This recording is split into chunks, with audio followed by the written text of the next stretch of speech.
What's good? What's good, everybody? How y'all doing out there doing tonight? My name is Lee Black, in case you don't know, and I am the host of Real Talk for Real Men. We call it Real Talk for short, because sometimes we have a shortage of getting men on to come speak out. Having said that, tonight my commentary is not even about my show Real Talk, which, in case you don't know, we air on Saturdays and on Wednesdays. So I will be doing a live show tomorrow, Wednesday at 8 o'clock Eastern Standard Time, and on Saturdays we at 7. Having said that, I just really wanted to pop in and comment on the whole Kadejah Brown, Jeremy Rock Brown situation. Which, unless you've been living under a rock, you know how tragic this situation is.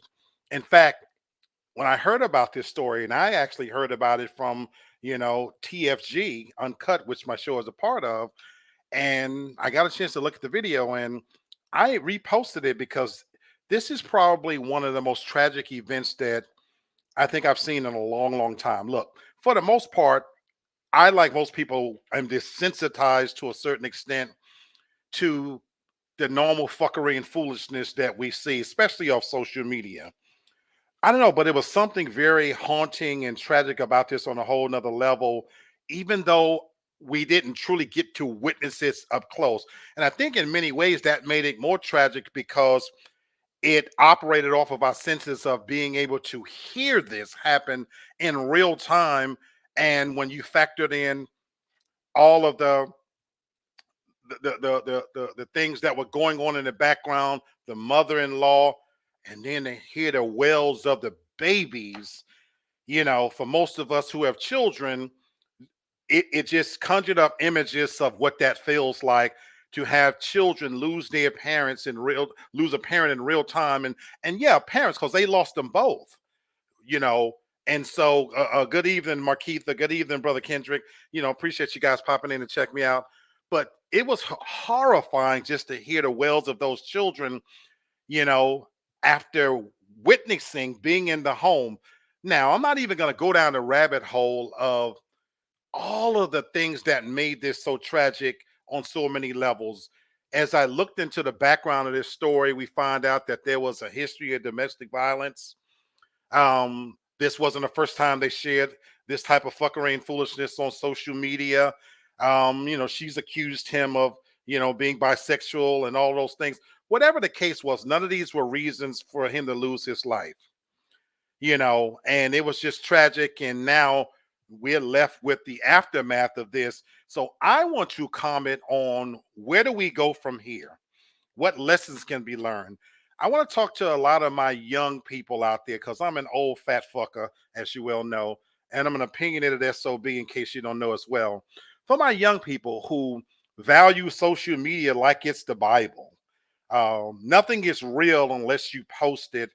You guys, I hope this might be somewhat of a wake up call. Not everything is meant to be posted for human consumption on social media. Like my brother Brenton says, the shit on here is not real, folks. That reality shit you see from Real Housewives and the drama that they conjure up, these bitches with these fake titties and big bubble asses, they're getting paid for this type of shit. But they live right here in Atlanta. And even though these bitches are doing this, they're getting paid for it. You know what I'm saying? They have real lives too, And so in real life, where we going through this shit, to post this on social media for all the world to see, you're making yourselves look bad, and you're bringing people into your world that don't have to be there. You know what I'm saying? And then so many other things that factored into just the craziness of this. Don't have parents and other people in your business. You know what I'm saying? When you get to a point where you grown and you fucking somebody, it should be between you and that person. To have your mama in the house and her agitating and instigating things in the background because you need an audience. And I see that so many times before, you know. And if you kind of look at the incident and in its totality, when she was kind of beating up on a guy, we don't talk about the abuse that men take a lot of times at the hand of women. Not all men beat up on women, and not all the time all women are demure. In this instance, maybe this guy would be alive if he sucked her ass in her mouth. And to be honest with you, he probably should have socked that bitch and socked the mother too.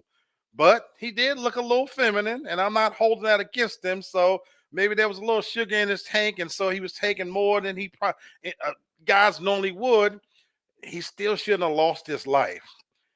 This is one of those cases where I do wish, though, that he would have stood up a little bit more for himself and pushed this bitch aside and got up out of there. But as circumstances would have it, he didn't. Then you had a gun in the house with clear access. If you listen to the thing, this wasn't the first time she pulled the gun on him, but I think probably he never thought in a million years that it would lead to that. And that's another lesson, people. If you're with somebody that has the propensity for that level of violence, get out. It's not worth it. I've always had one simple rule because I dealt with all kinds of women. This fat guy you see sitting before you, I had my share of pussy. I'm in the Hall of Fame when it comes to pussy. I did my thing. Been there, done that. Having said that, I look at the young lady. She was exactly the type of bitch that I would like. I like them country no good bitches, no doubt about it. I still, I'm in withdrawal from them. She's my type. From a little old podunk town in Lowndes, Mississippi, and aside from Mississippi being one of the poorest states in the United States with a fucking 35% poverty rate, and the national poverty rate is only 12, 13%. We all know that Mississippians is probably some of the dumbest fucks in captivity. I'm sorry I had to say it. But she would have been my type. I spent a lot of my adult years in Memphis, Tennessee, right across the state line, dragging them bitches from Mississippi. Yes, I like the Mississippi hoes, and I like them ghetto. Having said that, I always had one simple rule. If you could bring me to a level where I feel like I got to put my hands on you, or you got to put your hands on me, I don't need you. Because it was never going to be that serious. At the end of the day, relationships, children involved, whatever, if you got to be beating up on one another, it's unnecessary.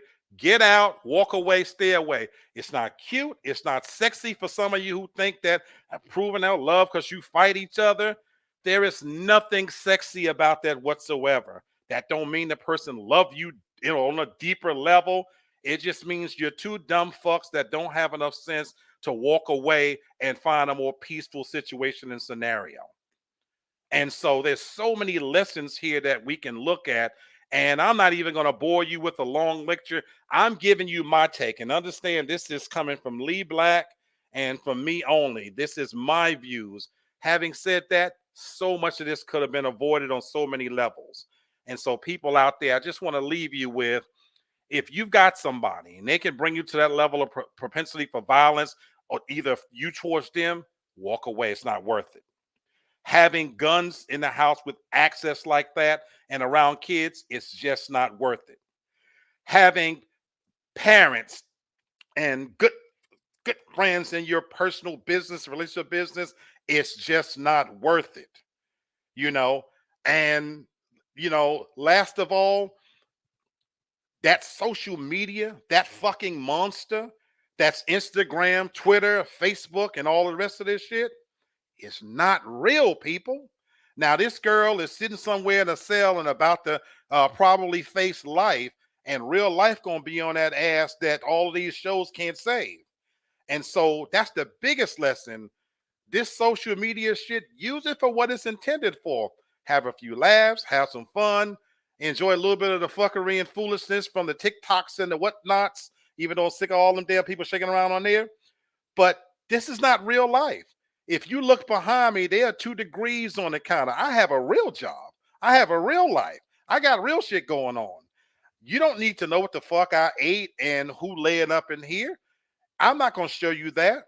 I'm not going to pull the curtain back on that because, frankly, it's none of your goddamn business.